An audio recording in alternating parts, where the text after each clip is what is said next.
Morning light spilled through the tall windows of La Mirage, one of the city's most exclusive restaurants. The clinking of silverware and the low hum of luxury conversations filled the air like an orchestra of quiet power. And moving through that world, unnoticed and uncelebrated, was Marcus Carter, the waiter everyone overlooked. He wore his uniform like armor, pressed shirt, polished shoes, practiced smile. Every yes sir and right away ma'am was a shield against judgment. The staff liked to whisper about him, how he never spoke much, never joined after-shift drinks, never seemed to belong. But Marcus didn't need to belong. He was there for a reason no one could see. That morning, a group of wealthy investors filled Table 7, men who laughed too loudly, drank too much, and treated service workers like props in their performance of importance. Marcus approached them with calm precision, pouring wine, offering menus, and keeping his tone measured. They didn't notice the steadiness in his eyes, the quiet authority under his polite nod. They only saw what they wanted to see. A black man in a waiter's uniform, and so they mocked. It started small, a joke about how he must be used to carrying plates, not portfolios. Then came the laughter. The kind that wasn't just amusement, but amusement at someone. The kind that stripped dignity. Even the manager joined in, flashing a fake smile to please the rich. He threw Marcus a look that said, "Play along or pay for it later." Marcus didn't flinch. He simply stepped back, letting their cruelty echo through the marble hall like a lesson. He had learned long ago that humiliation is often the last act of the arrogant before their fall. As he cleared their table and replaced their glasses, he glanced briefly at the framed photo near the bar, the one showing the restaurant's founding partners. His expression didn't change, but a flicker of recognition passed through his eyes, because what no one in that room knew was that Marcus Carter had just become their employer 3 weeks ago. The papers weren't public yet. The deal was sealed quietly, behind holding companies and layers of non-disclosure agreements. He had come today not as staff, but as a silent observer, to see what kind of culture he'd just bought, and what he saw told him everything. By the time the laughter faded, Marcus already knew what his first order as owner would be. The lunch crowd had started to swell at La Mirage. Sunlight filtered through the crystal chandeliers, scattering over tables draped in white linen. The air carried the aroma of roasted duck and truffle butter, but underneath it all was something sour, arrogance disguised as sophistication. Marcus Carter moved quietly through the maze of tables, each step a rhythm of discipline. He had done this work for years, not because he needed to, but because he chose to. Observation had always been his strength, and few places revealed character more clearly than a room where people believed they were being served. At Table 7, the laughter had grown louder. The group of investors was deep into their second bottle of Bordeaux, their voices dripping with superiority. They'd come from money, the kind of wealth that forgets what respect feels like. Marcus approached with the same calm precision that had carried him through 1,000 humiliations. But this time, there was no need to hide behind forced politeness. He was watching them, studying them, the same way a storm studies the shore before it hits. One of the men, a broad-shouldered man with a gold watch worth more than a year's rent, leaned back in his chair and smirked.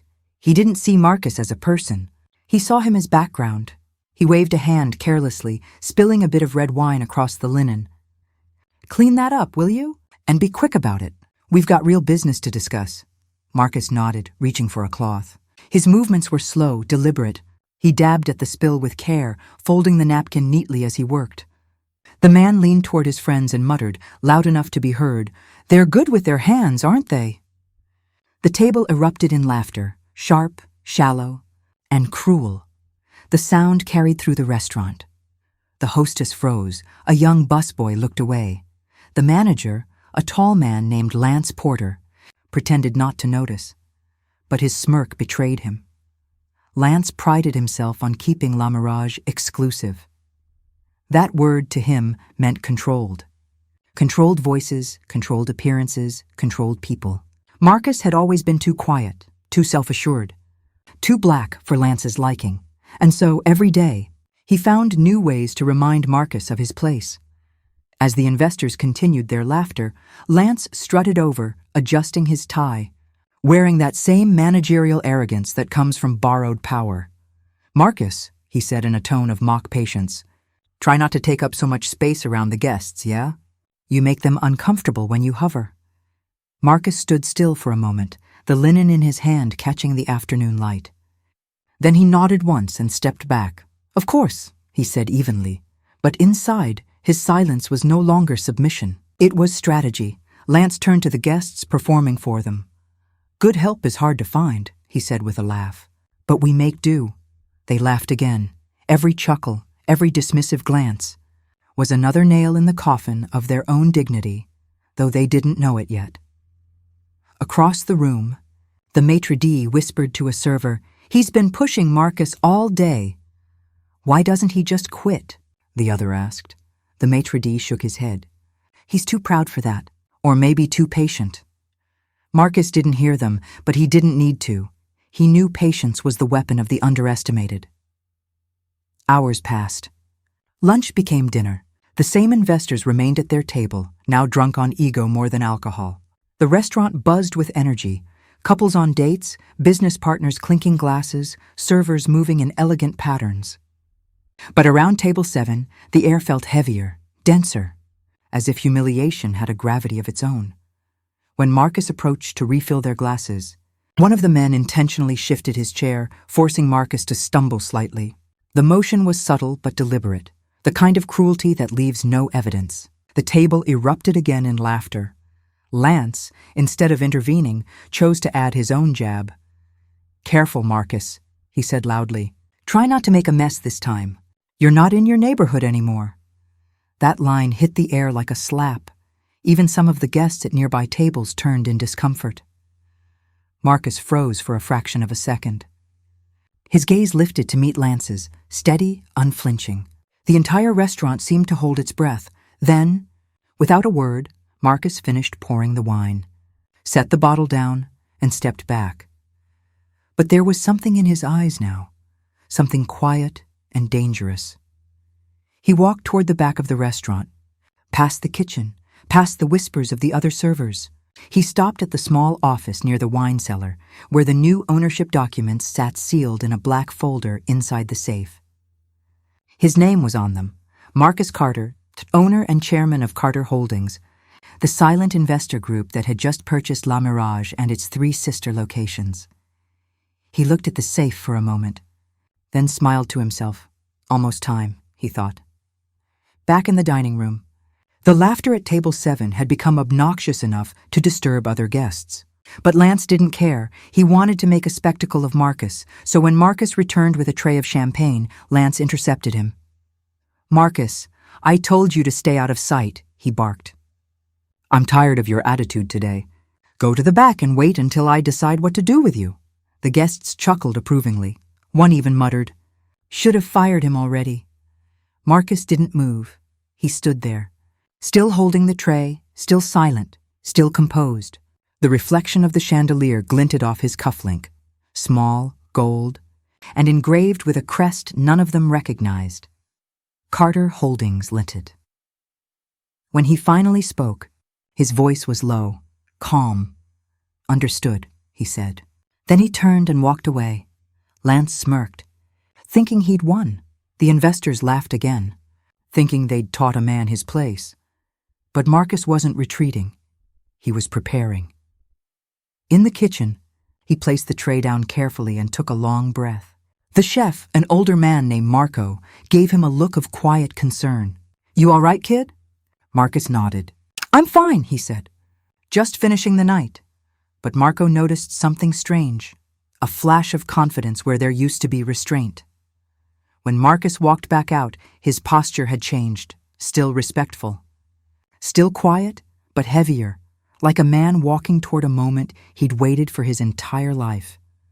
The clock above the bar struck 9. In less than an hour, the restaurant's owner, the official owner, was scheduled to arrive for a surprise inspection. The staff didn't know who it was. Lance thought it was one of the company's auditors. Marcus knew better. He stopped for a moment near the window, looking out at the city lights. Every reflection on the glass told a story of people who judged him, dismissed him, underestimated him. He'd carried their assumptions for years like a weight, but tonight he would drop it, not with anger, but with clarity. The truth didn't need revenge. It only needed to be revealed. At table 7, the laughter had grown tired now, sloppy from wine. But arrogance never knows when to stop. One of the men raised his glass and shouted across the room, "Hey, waiter! You missed a spot!" Lance grinned, basking in their approval. He turned toward Marcus and shouted, "Marcus, get over here before I call security." The restaurant went quiet. Every head turned. Even the music seemed to pause. Marcus slowly turned, his face unreadable. He began to walk toward them, steady, unhurried, calm. Each step echoed louder than the laughter that had filled the room moments ago. Lance folded his arms, waiting for the satisfaction of control. He didn't realize that in just a few minutes, the man he was mocking would own everything around him: the walls, the floor, the uniform on his back. Marcus stopped in front of the table. He didn't speak. He didn't need to. The investors smirked. Lance sneered, and somewhere deep inside that silence, something began to shift, unseen, unstoppable, inevitable. Because humiliation always feels permanent. Until truth walks through the door, and truth, as they were about to learn, was already standing right in front of them. The restaurant had fallen under an uneasy silence, that kind of silence that hums before a storm. Every server froze mid-step. Every glass seemed to tremble faintly against its stem. Marcus stood at the center of La Mirage, facing the table that had been mocking him for hours. His uniform, crisp but plain, seemed to absorb the warm glow of the chandeliers, yet his presence somehow outshone them. His calm was no longer submission. It was pressure, building invisibly. Like the still air before thunder, Lance Porter, the manager, self-declared king of the dining floor, smirked and gestured toward him with exaggerated arrogance. "Well, what are you standing there for, Marcus? Do your job. Clear the plates before I clear your name off the schedule for good." The table of investors laughed, one slapping another on the back. A woman at a nearby table turned to her husband and whispered, "This is just cruel." Her husband shook his head, uneasy. He shouldn't talk to him like that. But Lance wasn't listening to anyone, least of all to reason. Marcus stepped forward, his expression unreadable. He reached for the first plate, stacked it quietly atop another, then another. The laughter continued, each taunt sharper than the last. "Maybe if you worked harder, you could afford to eat here instead of just serving," one of the investors sneered. Another added, "Man probably doesn't even have a car. Should have stayed wherever he came from." Their laughter rolled through the restaurant like smoke, suffocating and thick. Marcus paused for the briefest moment, the last plate in his hand. Then he placed it gently on the tray, straightened up, and turned toward Lance. "Would you like me to clear the trash too?" he asked, his tone low, not sarcastic, not mocking, just coldly factual. The room gasped. The investors blinked. Lance's face turned red. "What did you just say to me?" he hissed. Marcus met his eyes evenly. "I asked if you'd like me to clear the trash as well, sir." The "sir" wasn't respect. It was a mirror, turned around to show Lance exactly what he was. Lance stepped closer, his voice low but shaking with fury. "You think you can talk to me like that, huh? You're lucky to even be working here. You think because you show up on time and wear a clean shirt, you're better than us?" Marcus didn't move, didn't blink. He simply said, "No, Mr. Porter, I don't think I'm better. I just know my worth. And I know you don't." The restaurant froze. The tension was so thick it felt like the chandeliers might shatter under it. Lance lost control. He grabbed Marcus by the sleeve, yanking him back toward the entrance. "You're done. You hear me? Done. Get the hell out of my restaurant before I call the police." A glass clattered from the tray, shattering on the marble floor. Gasps rippled through the diners. Someone at a corner table whispered, "Is he actually serious right now?" Marcus didn't resist. He let Lance push him toward the door, step by step, the fabric of his sleeve tightening in the manager's fist. He could have stopped him. He could have spoken one word and ended it all right there, but not yet, not until everyone could see. They reached the glass doors of the restaurant. The evening air spilled in, cool and clean, a stark contrast to the ugliness inside. Lance shoved him once more. "You don't belong here, you understand? People like you." And that was when it happened. As Marcus steadied himself, something slipped from his inner jacket pocket, a small black leather card case. It hit the floor with a soft thud. A glossy card slid halfway out, catching the golden light of the foyer. Lance frowned, sneering. "Oh, what's this now? Another excuse?" He bent down, snatching it up before Marcus could. Then his eyes froze. It wasn't a driver's license. It wasn't a credit card. It was a Carter Holdings VIP Black Access card, embossed in platinum foil, the kind of card reserved for executives, CEOs, and owners.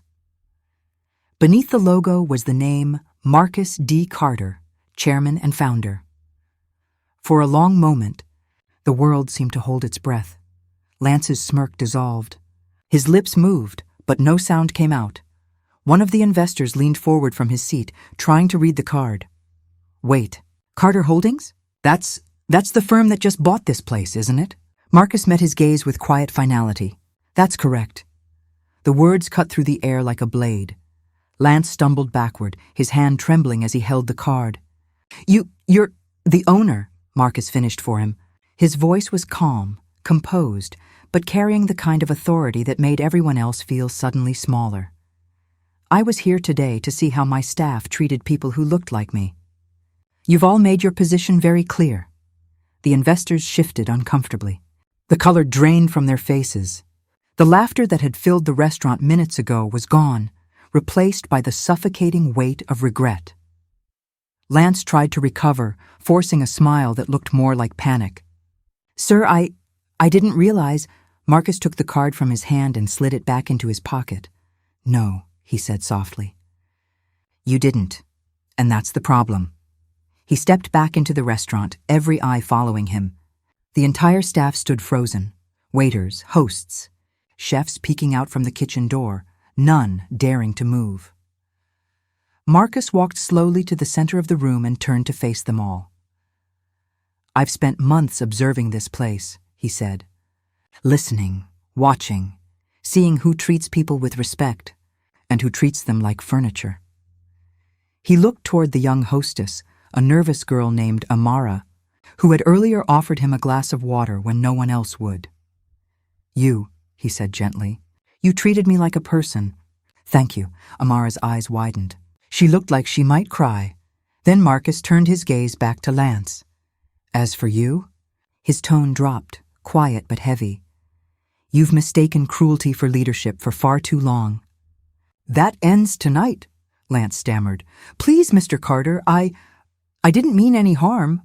Marcus raised a hand. "Don't apologize to me. Apologize to everyone you humiliated while hiding behind your title." Lance stood frozen, his mouth opening and closing, but no sound came.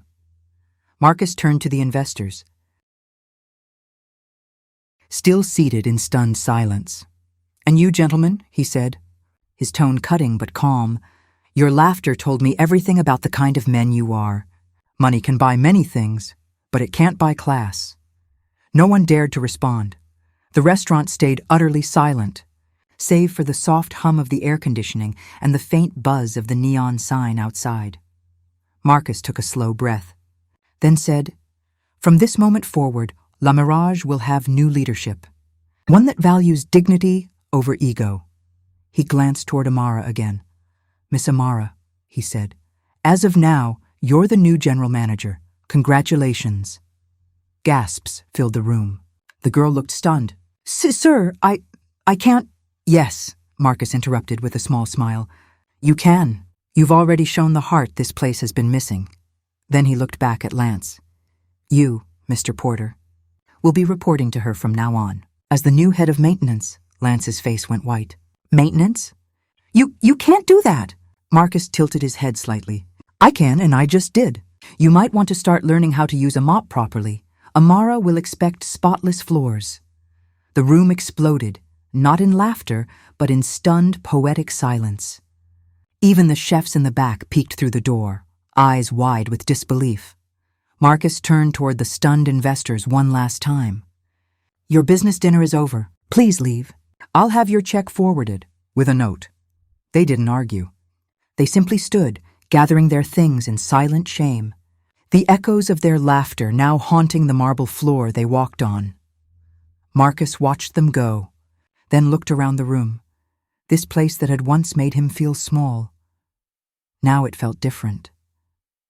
Now it was his. He turned toward Amara, who still stood frozen, hands trembling slightly. "Take a deep breath," he told her gently. "This is your moment too." She smiled through tears. "Thank you, Mr. Carter." Marcus nodded once. "Don't thank me. Thank yourself for remembering what kindness looks like." Then he walked toward the exit, the restaurant quiet behind him.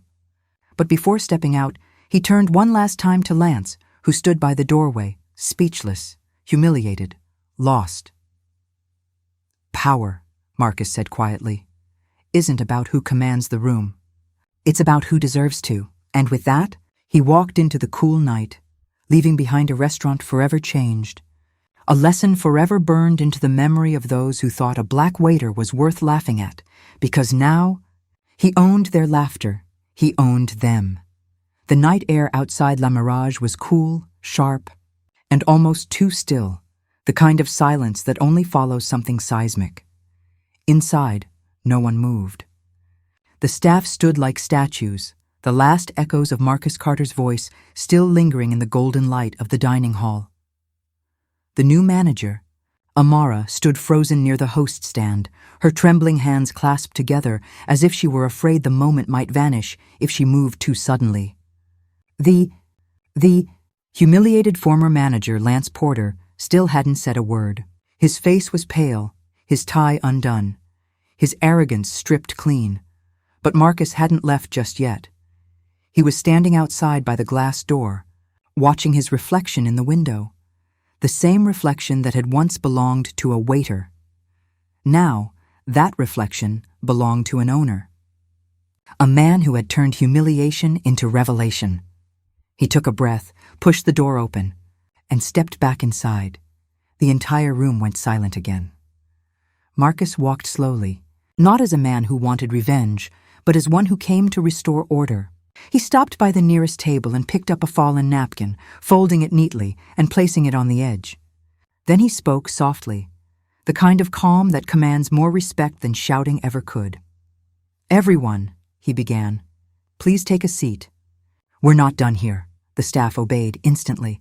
Even the guests who had remained out of curiosity, a handful of quiet diners too mesmerized to leave, leaned in, sensing that something far more important than dinner service was happening. Marcus turned his attention toward Lance. "You built your authority here by fear," he said, "by making people small so you could feel big. But fear doesn't lead, it only controls, and control collapses the moment the truth walks through the door." Lance swallowed hard. "Mr. Carter, I didn't mean—" Marcus cut him off with a raised hand.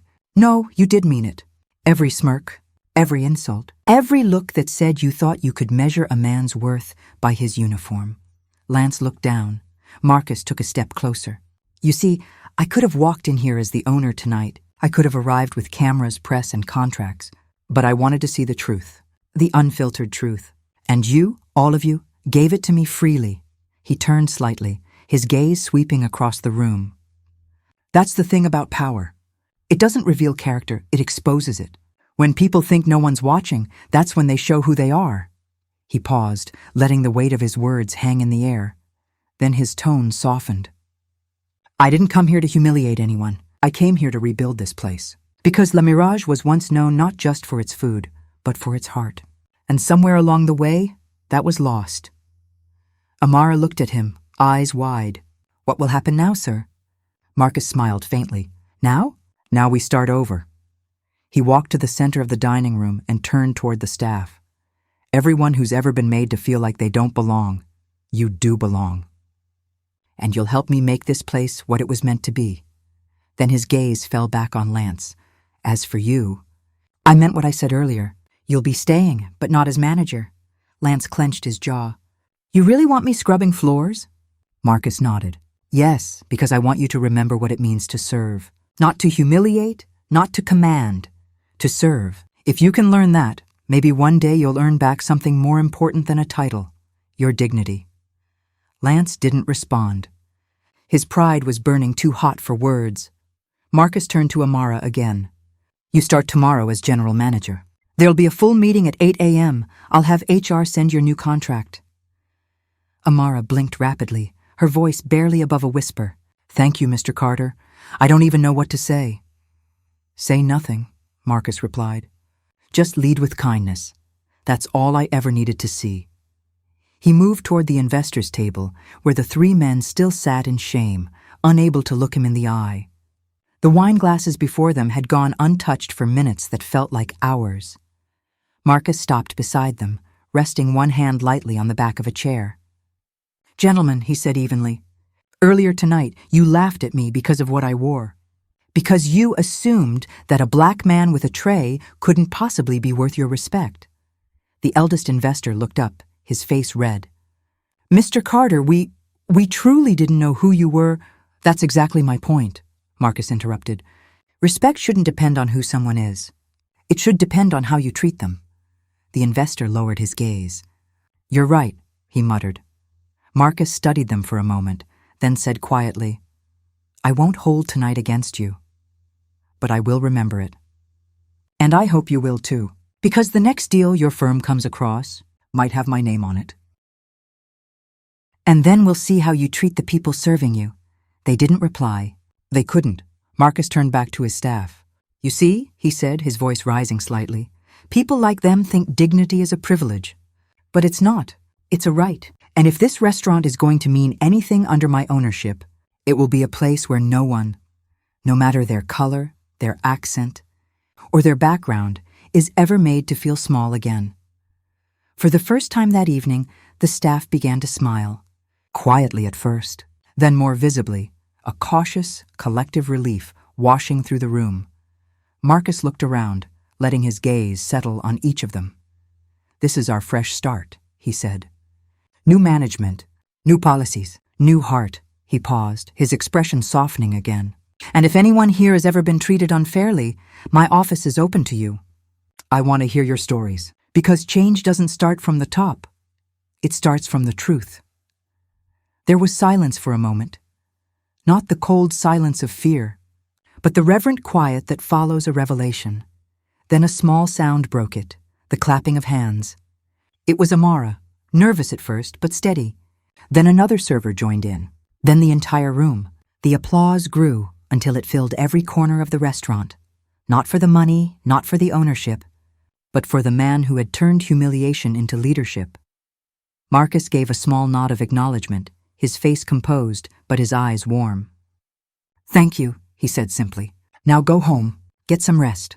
Tomorrow, La Mirage opens as a new place, one we can all be proud of. As the staff began to disperse, Marcus walked toward the back office.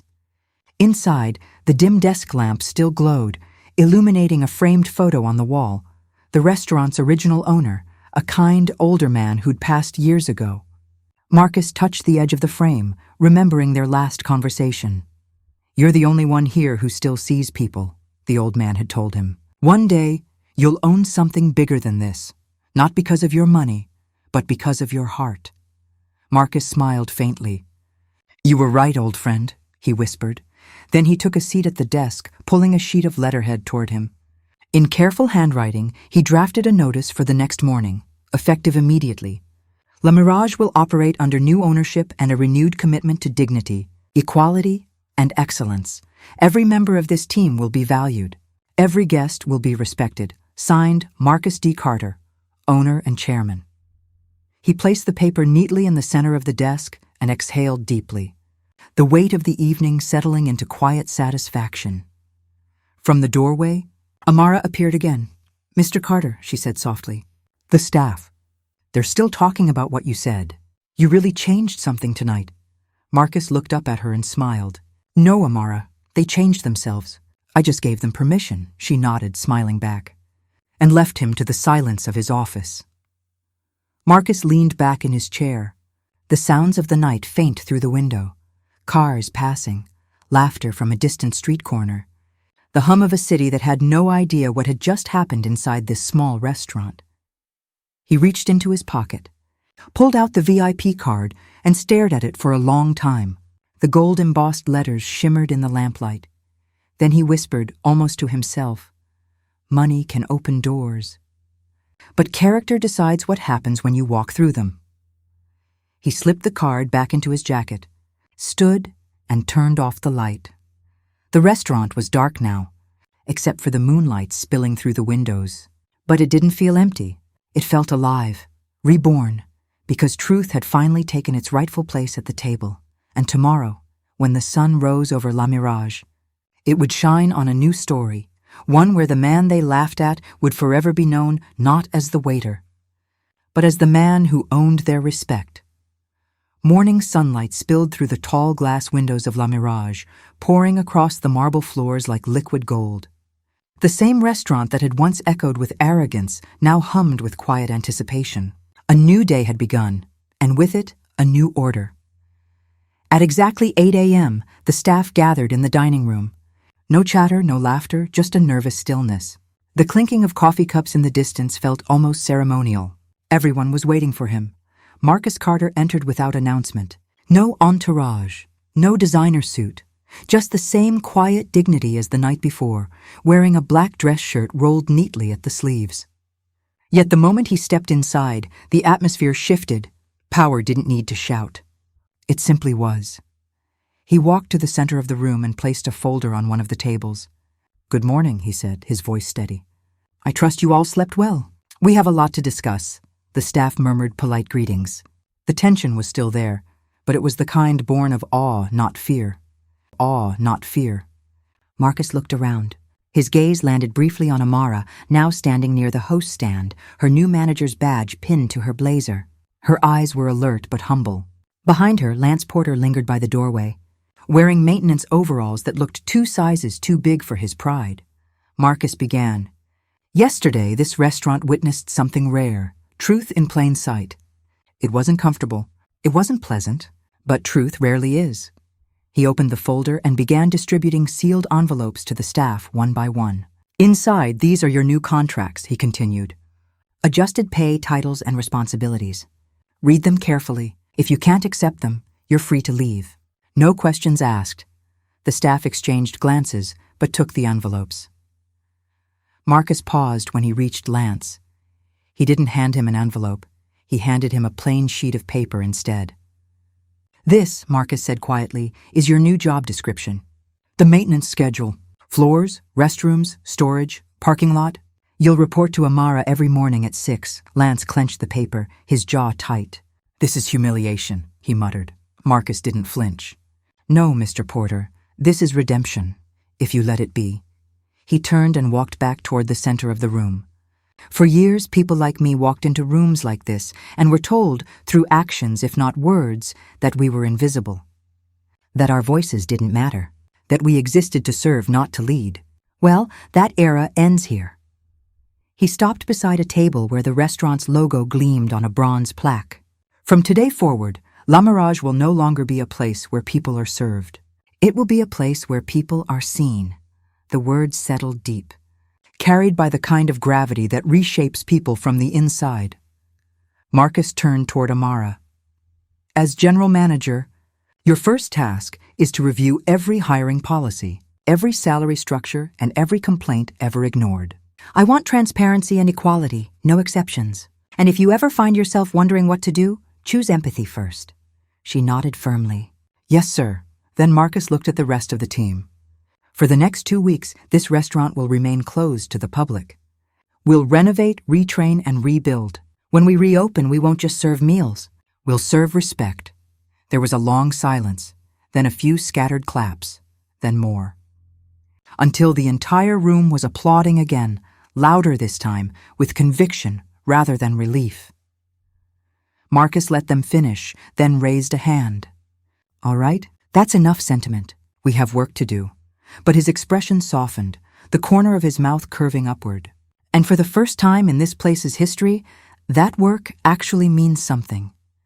He turned to leave, but Amara's voice stopped him. Mr. Carter?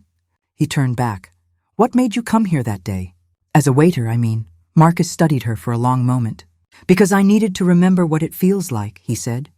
To be dismissed, to be underestimated, to be invisible. It's easy to forget, when you reach a certain level of success, how it feels to be on the other side of someone's arrogance. I never want to forget that. He started walking again, heading toward the main doors. But then he paused and looked back one last time at Lance. Lance stood stiffly, shoulders slumped, but eyes defiant. Marcus approached him slowly, voice low but firm. You see this place? He said, gesturing around the restaurant. Every tile, every chair, every glass, I own it. But ownership means responsibility, not superiority. I hope you learn that, because one day you'll need to teach it to someone else. Lance's voice cracked. You're not going to fire me? Marcus shook his head. No, I'm going to let you stay, so that every morning when you clean this floor, you'll remember what happens when you think someone's beneath you. Lance's eyes flickered with something between shame and gratitude, though his pride wouldn't let it show fully. Marcus turned and finally walked out.